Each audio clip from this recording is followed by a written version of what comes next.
Hello everyone, welcome to our channel. और आज आपके लिए लेके आए हैं class 10th chapter number 3 linear equations के एमसीक्यू। वो कॉमन एमसीक्यूज जो आपके एग्जाम्स में, यूटीज में, फर्स्ट टर्म में, प्री बोर्ड्स में और बोर्ड्स में बहुत बार पूछे गए हैं। वो सारे क्वेश्चन आप एक साथ इस वीडियो में देखोगे, इसलिए इस वीडियो को एंड तक देखना, बहुत कुछ सीखने को मिलेगा। चैप्टर के सारे इंपॉर्टेंट कंसेप्ट्स रिवाइज हो जाएंगे। तो शुरू करते हैं इस वीडियो को क्वेश्चन नंबर 1 से। हमारे सामने क्वेश्चन नंबर 1 और क्वेश्चन कहता है द इक्वेशन इज। ये इक्वेशन क्या लीनियर इक्वेशन है? हमने कहा लीनियर इक्वेशन होती क्या है? जिस भी इक्वेशन में वेरिएबल की मैक्सिमम पावर 1 होती है उसको लीनियर कहते हैं, मैक्सिमम पावर 2 को क्वाड्रेटिक, 3 को क्यूबिक और 4 को बाई क्वाड्रेटिक। इस इक्वेशन को जैसे ही हमने देखा हमें लगा अरे यहाँ तो मैक्सिमम पावर 2 है वेरिएबल की, वेरिएबल x है और उसकी मैक्सिमम पावर 2 है। मगर आप गलत हो। आप इस क्वेश्चन को जल्दी से सॉल्व करो और फिर चेक करो -x² और ये -x²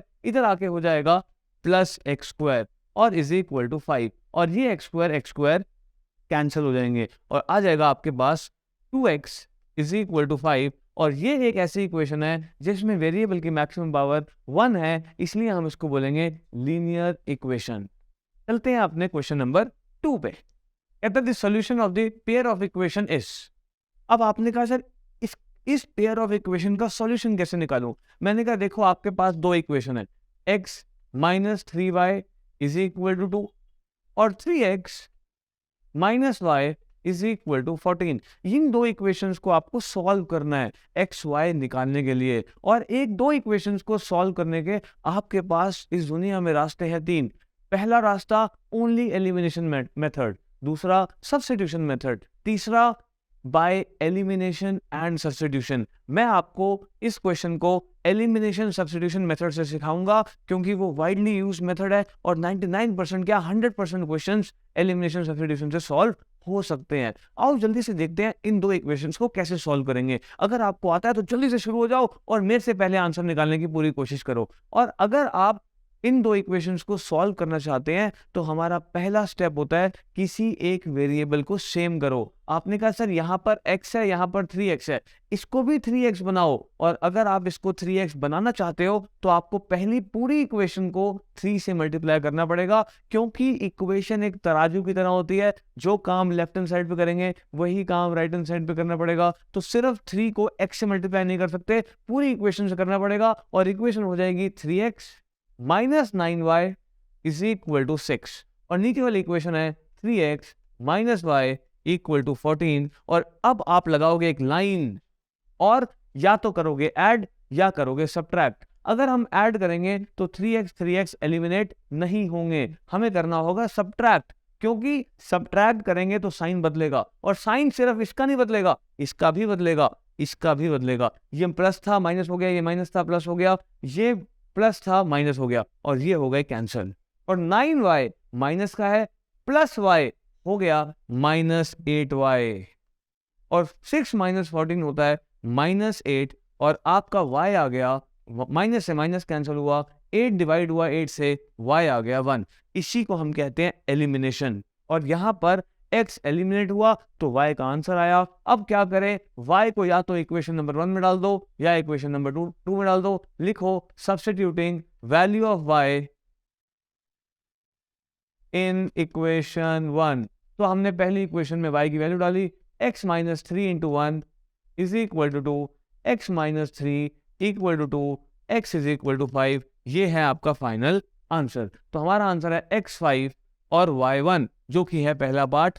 चलते हैं अपने नेक्स्ट क्वेश्चन पे। बहुत बढ़िया क्वेश्चन था। हमेशा याद रखना, पढ़ने के लिए मत पढ़ो, हमेशा सीखने के लिए पढ़ो। और जब आप कोई भी चीज सीख जाओगे, नंबर उसका बाय प्रोडक्ट होते हैं। नंबर लाने के लिए कभी पढ़ाई नहीं करते, हमेशा किसी भी चीज को सीखने के लिए पढ़ते हैं। और जब आप वो सब चीजें सीख जाते हो तो नंबर अपने आप आ जाते हैं। इस बात को ध्यान से समझना। आपके सामने दो इक्वेशंस बड़ी खतरनाक। आपने कहा सर खतरनाक क्यों बोल रहे हो? मैंने कहा ये एक ऐसा क्वेश्चन है जिसकी अलग से भी वीडियो मैंने बनाई हुई है, उसका लिंक आपको ऊपर दिख रहा होगा। तो मगर फिलहाल हमें इन दोनों इक्वेशंस को सॉल्व करना है। देखो मेरी बात को ध्यान से समझना, ये दो ऐसी इक्वेशंस हैं, इसको मैं स्पेशल क्वेश्चन कहता हूं। ये दो एक ऐसी इक्वेशंस हैं जिसमें सेम नंबर ऊपर नीचे है, देखो 17 ऊपर भी है, 17 नीचे भी है, 19 ऊपर भी है, 19 नीचे भी है। जब भी ऐसा क्वेश्चन आपके सामने आ जाए तो पहला स्टेप आप करना दोनों को ऐड। तो लिख देना, टीचर को बता देना सॉल्यूशन करते हुए कि हम दोनों इक्वेशंस को कर रहे हैं ऐड, एडिंग 1 एंड 2, दोनों इक्वेशंस को हम ऐड करेंगे। 2 स्टेप हैं, 2 शॉर्टकट है इस क्वेश्चन को सॉल्व करने के। यहाँ पर बड़े बड़े नंबर भी आ सकते हैं, तो इनको बराबर करने की मत सोचना। आओ एक ट्रिक सीख लो। पहली ट्रिक का पहला स्टेप है कि दोनों इक्वेशंस को ऐड कर दो। तो जब आप इन दोनों इक्वेशंस को ऐड करोगे तो 17 प्लस 19 हो जाएगा 36x, और -19 माइनस 17 हो जाएगा -36y। आपने कहा सर फायदा क्या हुआ? मैंने कहा देखो ये हो जाएगा 108।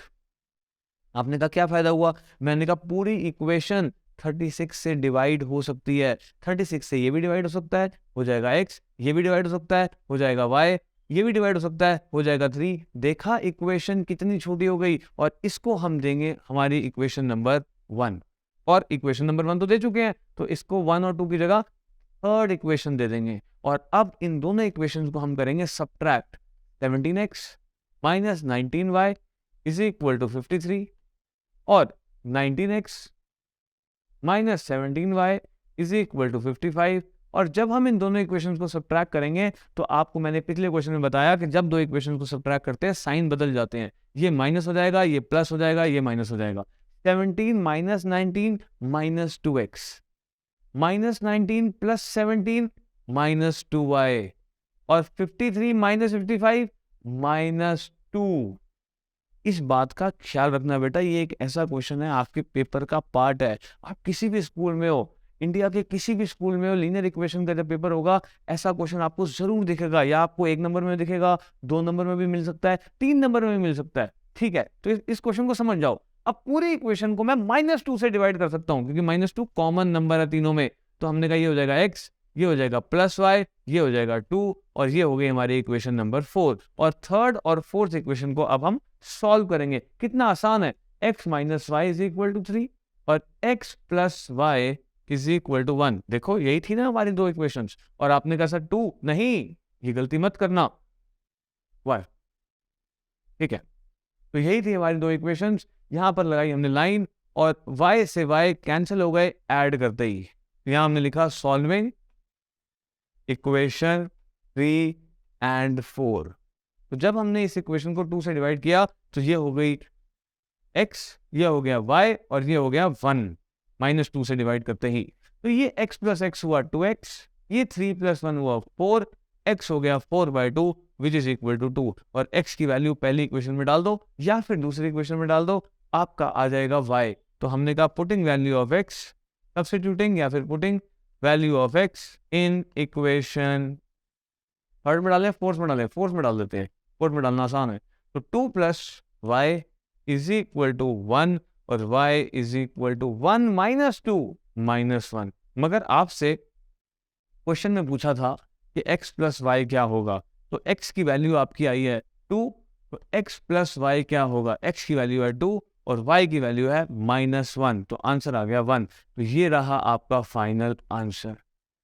तो 1 इज योर फाइनल आंसर। बहुत अच्छा क्वेश्चन आपने देखा, first part is your final answer, बिल्कुल सही रहा और बहुत अच्छा क्वेश्चन आपने सीखा। चलते हैं नेक्स्ट क्वेश्चन पे जल्दी से, और ये रहा आपका next question, the point that lies on both the lines. अब देखो इसका शॉर्टकट क्या है, फटाफट ट्रिक है कि 1 मार्क का क्वेश्चन है, जल्दी से सीखते हैं। आपने कहा सर ऐसा कौन सा पॉइंट है जो इन दोनों लाइन पे लाई करेगा? आपने कहा सबसे पहले पहला पॉइंट डालो, इस 0 को x की जगह डालो, 0 -2 और y की जगह 2, 2 × 2 4, 0 -4, क्या 0 आया? नहीं आया। LHS RHS के बराबर आना चाहिए, तो 1 और 0 डालते हैं, x की जगह 1 डालते हैं, 1 - 2 × 0, 1 - 0 1, तो 1 इज इक्वल टू 0, नहीं आया। 0 -4, x की जगह 0, x की जगह 0 और -2 y की जगह -4, देखो 0 आएगा? नहीं आएगा। +8, 8 आएगा। तो हमने कहा सर ये भी सोल्यूशन नहीं हुआ। मैंने कहा लास्ट पॉइंट को देखो, देखो फटाफट देखो, x की जगह 4 -2 और y की जगह 2, तो आ गया ना 0 is equal to 0, 0 is equal to 0, ये होगा सोल्यूशन 4,2। अब इस 4,2 को जल्दी से, इस 4,2 को जल्दी से सेकंड इक्वेशन में भी डाल के देखो, x की जगह डालो 4, 4 × 4 16 -2, आना चाहिए 14, आ गया 14। तो क्या सोल्यूशन हुआ? जो ऐसा पॉइंट जो दोनों लाइंस पे लाई करेगा वो कौन सा हुआ? मतलब इन दोनों लाइंस का सोल्यूशन क्या हुआ? 4,2। तो क्वेश्चन में वो ये भी पूछ सकता है कि the point that lies on both lines, या फिर solution of these two lines. अगले क्वेश्चन में चलते हैं। The line 3x plus 4y is equal to 12 meet x axis at। अब आप खुद बताओ, कोई भी पॉइंट जो x एक्सिस पे आता है, कोई भी पॉइंट जो x एक्सिस पे आएगा, ये पॉइंट x एक्सिस पे आ रहा है तो इसमें x तो होगा मगर y 0 होगा। कॉमन सेंस है। तो इसका मतलब अगर आप चाहते हो ये x एक्सिस को कहाँ मीट करें, निकालना है, तो इसमें y को 0 डाल दो। तो हमने कहा put y is equal to 0। तो 3x plus 4 into 0 is equal to 12। 3x 4 into 0 0 हो गया, इज इक्वल टू 12। x कितना आया? 12/3 4। x आ गया 4, तो पॉइंट हुआ 4,0। 4,0। C part is your right answer. Next question जल्दी से। The coordinates of the point where the lines will intersect y axis. अब आप खुद सोचो, जो पॉइंट y एक्सिस पे आएगा, जो पॉइंट y एक्सिस पे आएगा उसमें क्या होगा? उसमें वो पॉइंट होगा 0,2, उसमें x 0 होगा। तो आप यहां पर क्या करो? x को 0 डाल दो। Put x is equal to 0। जब आप x को 0 डालोगे तो 0 minus y is equal to 8। तो y कितना आएगा? -8। तो कोऑर्डिनेट ऑफ द पॉइंट पूछ रहा है तो आपको y पूछ रहा है, -8 इज द राइट आंसर। और अगर आपसे पॉइंट पूछता तो आप क्या लिखते? 0, -8। Next question. The area of triangle found bye. अब आपको ग्राफ आ गया, मगर ग्राफ एक 3 नंबर का टॉपिक है, मगर एक नंबर में कई बार ऐसा क्वेश्चन पूछ लिया जाता है। देखो फटाफट आपको सिखाता हूँ ग्राफ। कहता है the area of triangle found by the lines x plus y is equal to 4, x axis and y axis. तो हमें एक ऐसा ट्राइंगल चाहिए जो x plus y is equal to 4 line से सराउंडेड हो, x एक्सिस से सराउंडेड हो और y एक्सिस से सराउंडेड हो। तो सबसे पहले x plus y is equal to 4 को हमें प्लॉट करना होगा। और जब भी हमें किसी भी लीनियर इक्वेशन का ग्राफ बनाना होता है, सबसे पहले उसके सामने बनाते हैं एक बॉक्स, और बॉक्स में लिखते हैं x और y। और अगर आपका 1 मार्क का क्वेश्चन है तो जल्दी से सिर्फ 2 पॉइंट्स निकालो और लाइन को प्लॉट कर दो। अगर आपका क्वेश्चन 3 नंबर का है तो आपको 3 पॉइंट्स निकालने हैं। हालांकि एक लाइन बनाने के लिए 2 पॉइंट्स सफिशिएंट होते हैं, बट फिर भी बहुत सारे टीचर्स, बहुत सारे स्कूल्स मांगते हैं तीसरा पॉइंट, तो आप 3 पॉइंट निकालना अगर 3 नंबर का क्वेश्चन आएगा। मगर आपको मैं 2 शॉर्टकट दे देता हूँ, वो आप शॉर्टकट हर इक्वेशन में लगा सकते हो। पहला शॉर्टकट है x को 0 रखो। x को 0 मतलब x पे हाथ रखो। x पे जब आपने हाथ रखा तो y कितना आया? 4। और अगर y को 0 रखोगे तो x कितना आएगा? 4। अब प्लॉट करना आपने पहला पॉइंट 0,4। आपने कहा सर 0,4 कहाँ आएगा? मैंने कहा देखो, x0 मतलब x की तरफ नहीं जाना, y की तरफ कितना जाना है? 4। तो y की तरफ 4, ये आपको पता है, ये है y एक्सिस, ये है x एक्सिस, ये है x डैश, ये है y डैश। ठीक है, तो ये आपका पॉइंट है कौन सा? 0,4, जिसमें x 0 है मगर y 4 है। अगला पॉइंट क्या है? x 4 है मगर y 0 है। मतलब x की तरफ 4 जाना है, y की तरफ जाना ही नहीं है। अरे आपको बड़ी अच्छी टेक्निक सिखा रहा हूं बेटा ग्राफ बनाने की, जिंदगी भर कभी नहीं भूलोगे, एक बार सीख तो लो। और ये 2 पॉइंट्स को आप अपने स्केल से, पेंसिल से मिला दो, आपका बन जाएगी वो लाइन इस इक्वेशन की। तो हम भी मिला देते हैं जल्दी से। तो ये रही हमारी लाइन जो कि हमने प्लॉट की इन 2 पॉइंट्स को प्लॉट करने के बाद। तो हमारी जो लाइन है वो क्या है? x प्लस वाई, उसको साइड में लिख देते हैं हमेशा जब भी हम ग्राफ बनाते हैं। और यहां पर स्केल जरूर लिखते हैं। स्केल किसके लिए? फॉर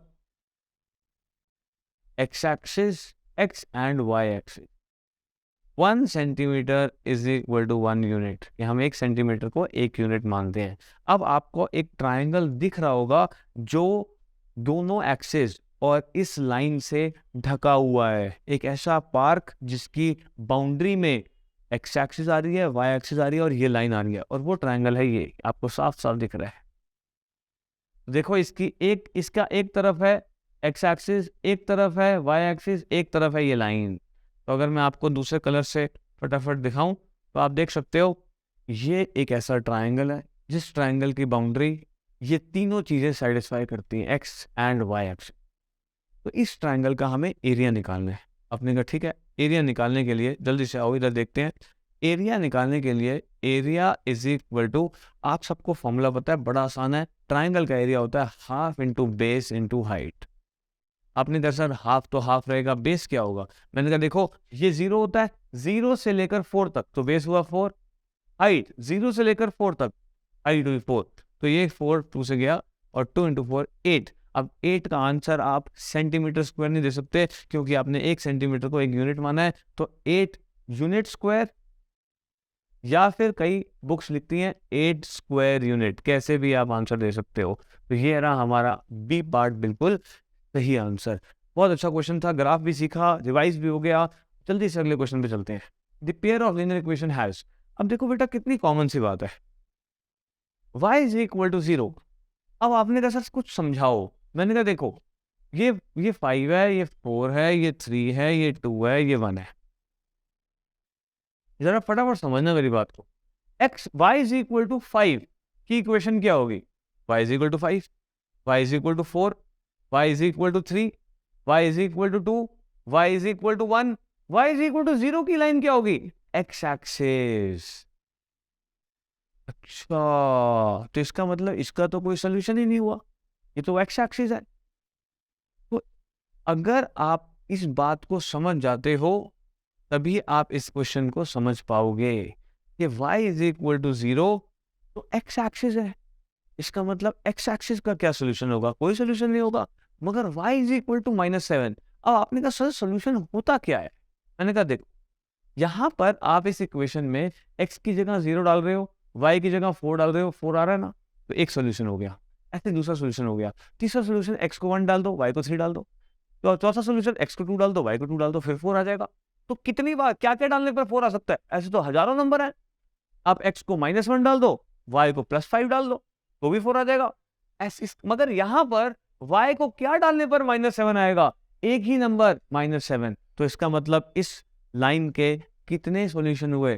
सिर्फ एक सॉल्यूशन हुआ। और ये लाइन आपको कंफ्यूज करने के लिए दी गई है, इस बात का ख्याल रखना। ऐसा क्वेश्चन बहुत कॉमन है, आपके पेपरों में जरूर दिखेगा। अगला क्वेश्चन देखो, x इज इक्वल टू 0, जैसे y is equal to 0 x axis थी, तो x इज इक्वल टू 0 क्या होगी? y axis. तो x इज इक्वल टू 5 के कितने सॉल्यूशन होंगे? एक सॉल्यूशन। बिल्कुल सेम क्वेश्चन था। आगे चलते हैं। The pair of equation x is equal to a, y is equal to b। अब आपने कहा sir x is equal to a, y is equal to b कैसे बनाऊं? मैंने कहा बड़ा आसान है, ध्यान से देखो। x is equal to a, आपने कहा सर मतलब, मैंने कहा x is equal to a मतलब x एक पॉजिटिव नंबर है। आपने मान लिया 2 3, अब छोड़ो 1 2 3 को, अब मान लो a, आपने मान लिया यहां कहीं a आ गया, ये a आ गया फॉर एग्जाम्पल, ये a है। और आपने कहा y is equal to b कहाँ आएगा? y पॉजिटिव कहाँ होता है? ऊपर। दो यहाँ b आ गया, मान लेते हैं। अब x is equal to a की लाइन क्या होगी? ये रही। y is equal to b की लाइन क्या होगी? ये रही। अब ये दोनों मिलेंगी कहाँ? ये दोनों मिलेंगी यहाँ। अब इस पॉइंट को निकालने के लिए देखो, ये x पे कहाँ जा रहा है? a पे। y पे कहाँ जा रहा है? b पे। तो पॉइंट होगा a, b। तो इंटरसेक्टिंग एट a, b। बहुत अच्छा क्वेश्चन था।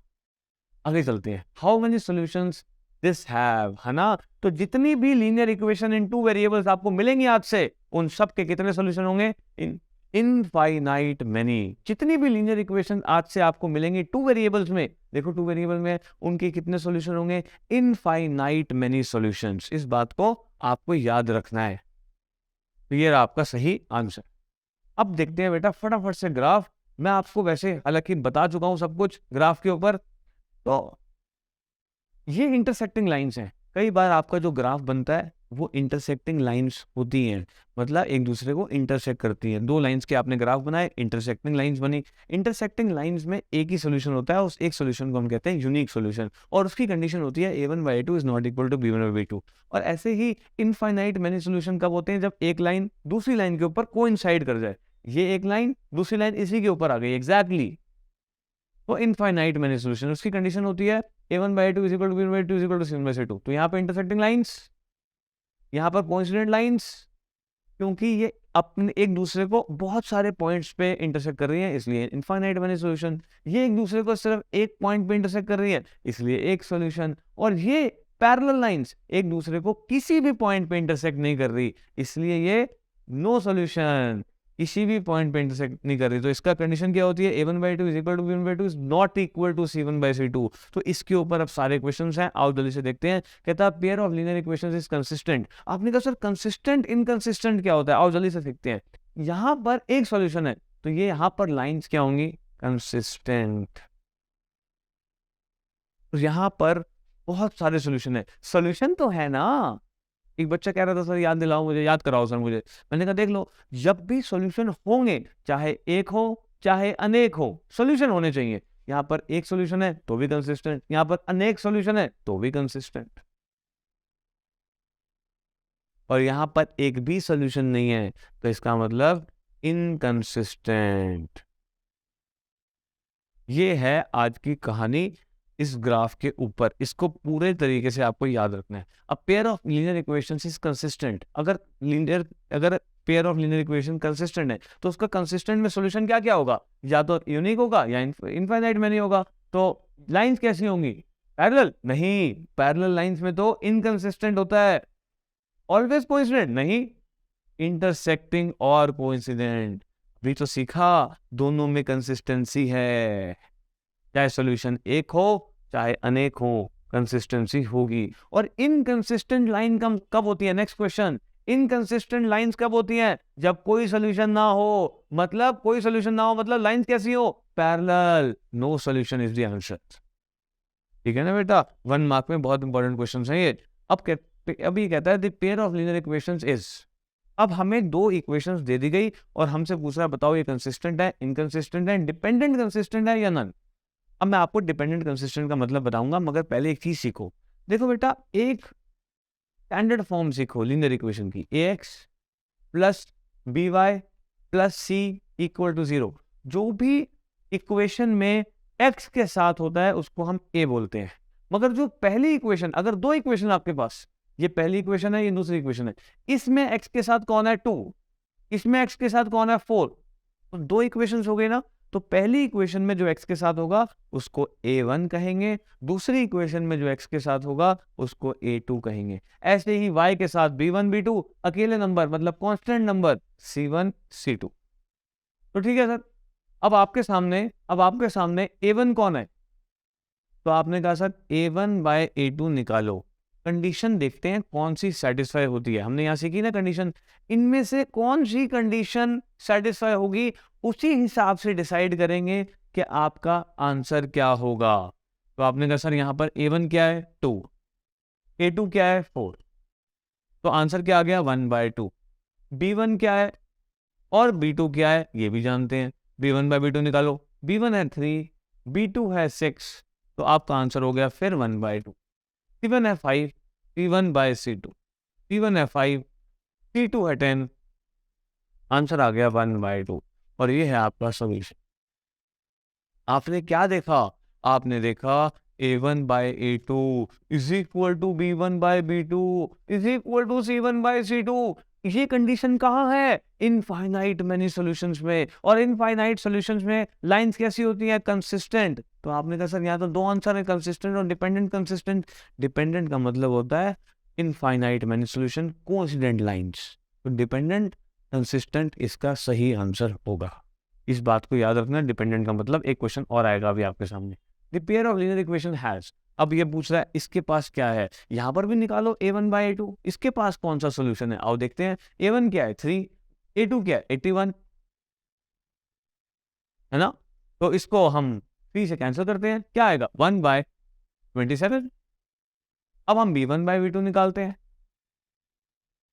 b1 बाय b2, b1 क्या है 1 और b2 क्या है, y के साथ क्या है -1। माइनस को कभी मत भूलना, अगर आप माइनस को भूल गए तो माइनस आपको भूल जाएगा, और अगर माइनस आपको भूल गया तो आपके नंबर, टीचर आपके नंबर देना भूल जाएगा। तो इस बात को याद रखना। तो आपने कहा सर a1 बाय a2 जो भी आया वो b1 बाय b2 के बराबर नहीं आया, इसका मतलब ये कंडीशन किसके पास है, यूनिक सॉल्यूशन के पास। तो आंसर क्या होगा, यूनिक सॉल्यूशन। जल्दी से next question, the pair of equations have, फिर वही बात, फिर वही कहानी, तो फिर फटाफट a1 by a2 निकालते हैं, जल्दी से आप भी करो। x के साथ कौन है 1, यहाँ पर x के साथ कौन है -3, तो आंसर आ गया -1/3। माइनस कभी डिनोमिनेटर में रहता है, वो ऊपर आ जाता है। तो b1 by b2 निकालते हैं, b1 क्या है 2 और b2 क्या है -6, तो ये भी आ गया -1/3। c1 क्या है, आपने कहा सर यहाँ पर टीचर ने एक कहानी, एक गलत काम किया हुआ है, एक गलती टीचर ने आपको जानबूझ के करके दे दी है, आपको उसको सुधारना है। देखो यहाँ पर जो c है वो लेफ्ट हैंड साइड पे है, और यहाँ पर जो c है 15 वो राइट हैंड साइड पे है, तो या तो दोनों कांस्टेंट लेफ्ट हैंड साइड पे होने चाहिए, या दोनों कांस्टेंट राइट हैंड साइड पे होने चाहिए। तो या तो आप -5 को उधर ले जाओ, तो हम अगर -5 को उधर ले जाए तो इक्वेशन क्या होगी, 2y = 5, और 15 भी उधर है, 5 भी उधर है। अब सही है, अब c1/c2 निकालते हैं।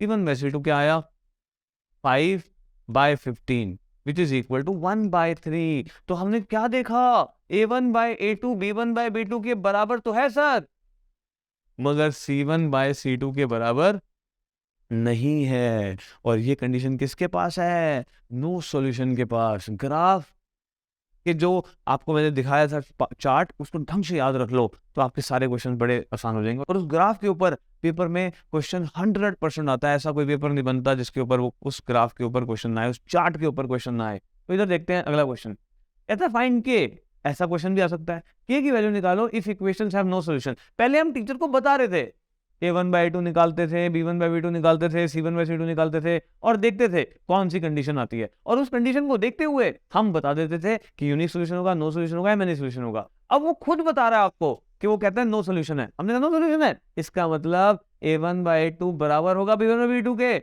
मगर बराबर नहीं होगा c1 by c2 के।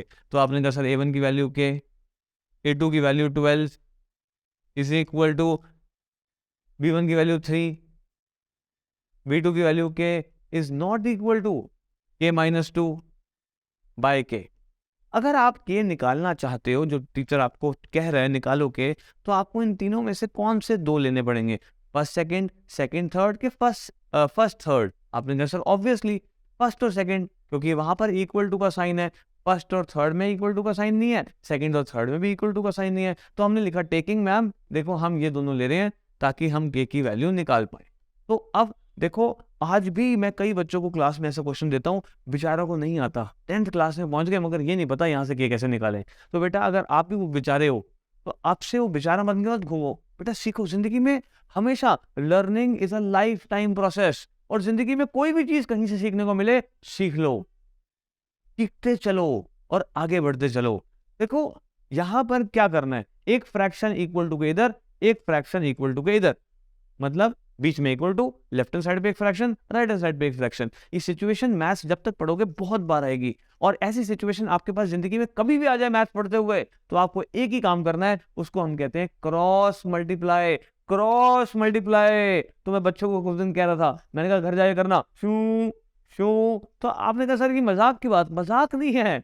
तो मजाक को एक अच्छे वे में ले जाओ और उससे कुछ सीख लो। तो आपको क्या करना है, घर जाके प्रैक्टिस करो, नीचे वाले ऊपर के नीचे है, ऊपर जाके के स्क्वायर से, के से मल्टीप्लाई हुआ के स्क्वायर हो गया, 12 नीचे है, ऊपर जाके सी से मल्टीप्लाई हुआ 36 हो गया। और आपने कहा सर के क्या आया, मैंने कहा +-6।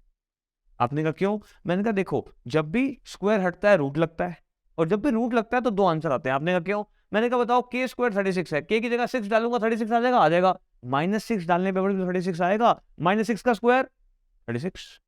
अब जब भी आपके पास दो आंसर आ जाए, एक बात याद रख लो, इन दोनों आंसर्स को रफ में चेक करना है। तो हमने कहा रफ कॉलम आपके पास होता ही है, रफ कॉलम में सबसे पहले 6 डालो यहाँ पे, के की जगह 6/12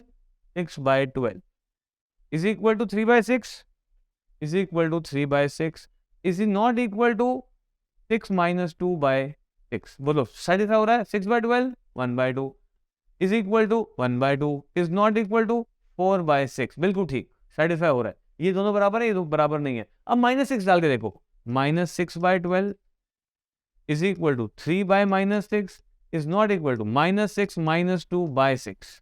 -6/12 -1/2, 3/-6 -1/2 इज नॉट इक्वल टू -8/6। बिल्कुल ठीक, सेटिस्फाई हो रहा है। तो आपके दोनों सही आंसर होंगे, के इज +-6 सिर्फ +6 को मत मार्क करना, और अगर इसमें से +6 सेटिस्फाई हो जाता और -6 ना होता तो सिर्फ +6 आंसर होता। इस बात को याद रखना। आगे बढ़ते हैं नेक्स्ट क्वेश्चन पे। कहता है pair of linear equations is inconsistent, find the product of a and b. Inconsistent का मतलब क्या होता है? No solution. a1/2 is equal to b1/2 is not equal to c1/c2। ये लाइन लिखनी बहुत इंपॉर्टेंट है, क्योंकि ये लाइन ही हमें कह रही है कंडीशन लिखो, वरना हम अपनी मर्जी से थोड़ी कुछ लिख सकते हैं मैथ्स में, है ना। तो आपने कहा सर a1 क्या है? a, a2 क्या है? 3, b1 क्या है? 2, b2 क्या है? b is not equal to 7/16। मैं आपको कंप्लीट प्रेजेंटेशन दे रहा हूँ 1 मार्क के क्वेश्चन में। आप प्रेजेंटेशन नहीं भी लिखना चाहते, सीधा सीधा फटाफट ये स्टेप लिखो और फटाफट सॉल्व कर दो, वो आपकी मर्जी है, मगर मेरे को प्रेजेंटेशन जरूर सिखानी है, ताकि आपके पास अगर यही क्वेश्चन 2 नंबर में 3 नंबर में आ जाए तो आपको लिखना तो आता हो, है ना बेटा। और प्रेजेंटेशन मैटर्स अ लॉट। जितनी अच्छी प्रेजेंटेशन उतना अच्छा इंप्रेशन, जितना अच्छा इंप्रेशन उतने अच्छे मार्क्स, है ना। और जितने अच्छे मार्क्स उतने खुश आपके माँ बाप। Very good. तो आपने कहा सर टेकिंग, अब कौन से दो ले? पहले दो। a/3 is equal to 2/b और b इंटू ए, भाई क्रॉस मल्टीप्लाई। क्यों क्यों? आपने अगर a into b, a b बेटा सीखना है। आप अच्छे बच्चे हो, आपको मैथ अच्छी तरह आता है, बहुत अच्छी बात है, मगर इस दुनिया में मैं इतने लोगों से मिलता हूँ कि जो मैथ्स को हेट करते हैं। क्यों हेट करते हैं? क्योंकि उनको बेसिक्स नहीं आते। अगर आपको बेसिक्स आ जाए तो आपको कोई भी नया कंसेप्ट सीखने में कोई प्रॉब्लम नहीं होगी, क्योंकि बेसिक्स हर कंसेप्ट में वही सेम है। तो एक बार चीज़ों को समझ के देखो। मैं आपको बेसिक्स जितने हैं सारे अपने वीडियोस में बताता हूँ। अगर आप मेरी सारी वीडियोस एक बार देखोगे तो आपके जितने बेसिक्स हैं साथ साथ इंप्रूव हो जाएंगे। तो a into b a b और 3 into 2 6 6 is the right answer. हमारी एक प्लेलिस्ट है exam series question class 10th। जब भी आपका एग्जाम हो वो सारे क्वेश्चंस आप देख के जाओगे तो वो सारे इतने इंपॉर्टेंट क्वेश्चंस हैं। अगर आपको उनमें से कोई ना कोई क्वेश्चन, उससे रिलेटेड क्वेश्चन, उसके जैसा क्वेश्चन आपको अपने पेपर में जरूर मिलेगा। तो वो प्लेलिस्ट को आप रेफर कर सकते हो। अगला question, find the value of के इफ इनफाइनाइट मेनी सॉल्यूशन। और इसके ऊपर क्वेश्चन आना ही आना है सर, कोई रोक ही नहीं सकता। मैक्सिमम पेपर्स 90% पेपर्स में अगर यूटी में नहीं आएगा इनफाइनाइट तो फर्स्ट टर्म में आएगा। फर्स्ट टर्म में टीचर नहीं पूछेगी तो प्री बोर्ड में पूछेगी, उसको पूछना ही पड़ेगा, उसके पास भी कोई रास्ता नहीं है। इसलिए इस कॉन्सेप्ट को बहुत अच्छी तरह करना। इनफाइनाइट के ऊपर मैंने एक स्पेशल क्वेश्चन बनाया जो बहुत टफ क्वेश्चन है, जो बहुत ट्रिकी क्वेश्चन है। टफ तो इस दुनिया में कुछ नहीं होता, हमारी सोच होती है बस मुश्किल। तो कुछ ट्रिकी क्वेश्चन है जिसमें आपको चीज़ों का ख्याल रखना है। तो उन कैसे चीज़ों का ख्याल रखना है, वो क्वेश्चन कैसे सॉल्व करना है, उसका लिंक भी आपको ऊपर दिख रहा होगा। आप उस क्वेश्चन को भी रेफर कर सकते हो इस वीडियो के बाद। इनफाइनाइट मैनी सॉल्यूशन के ऊपर 3 नंबर का क्वेश्चन पक्का आपके पेपर में आता है। और वो पेपर अगर टीचर थोड़ा सा भी ट्रिकी बनाती है तो वो क्वेश्चन डाल देती है, उस क्वेश्चन को जरूर कर लेना। मगर यहाँ देखते हैं ये क्वेश्चन आसान है। 2 a1 की जगह 2, a2 की जगह k-1 is equal to b1 की जगह 3, b2 की जगह k+2 is equal to c1 की जगह 7 और c2 की जगह 3k। आपने कहा इस दुनिया में जब भी, मैंने कहा इस दुनिया में मैथ्स में जब भी 3 चीजें बराबर हो, याद रखना आपके काम की कोई 2 होती हैं। अब आपने कहा सर कौन सी 2 टेकिंग में लिखूं ताकि के आ जाए? मैंने कहा देखो तीनों के पास के है, आप कोई भी 2 ले लो। हमने कहा ठीक है सर हम पहले दूसरा लेंगे। तो पहला दूसरा हमने ले लिया 2/k-1 is equal to 3/k+2। तो क्या करूं? फिर वही बात, उठाओ अपने हाथ और कर दो क्रॉस मल्टीप्लाई। और क्रॉस मल्टीप्लाई में आपको पता नहीं क्या होता है, नीचे वाले ऊपर, नीचे वाले ऊपर, नीचे वाले ऊपर, ये नीचे ऊपर जाएगा 2 से मल्टीप्लाई होगा। मगर एक चीज का ख्याल आप नहीं रखोगे। आप तो इतने लापरवाह हो चुके हो, आप किसी भी चीज का ख्याल नहीं रखते, फोन रख देते हो, भूल जाते हो, कुछ भी चीज करते हो भूल जाते हो। अवेयरनेस खत्म होती जा रही है आपके अंदर, क्योंकि आप इतने डिस्ट्रैक्टेड हो, इतने थॉट्स आपके मन में चल रहे हैं। और मैथ्स कहता है मैं चेस गेम की तरह हूं, जहां आपकी कंसंट्रेशन गई वहां मैं गलती कर बैठूंगा, और जहां गलती हुई वहां पूरा क्वेश्चन गलत हो जाएगा। यही मैथ्स की खास बात है, इसलिए बहुत जजमेंटल सब्जेक्ट है।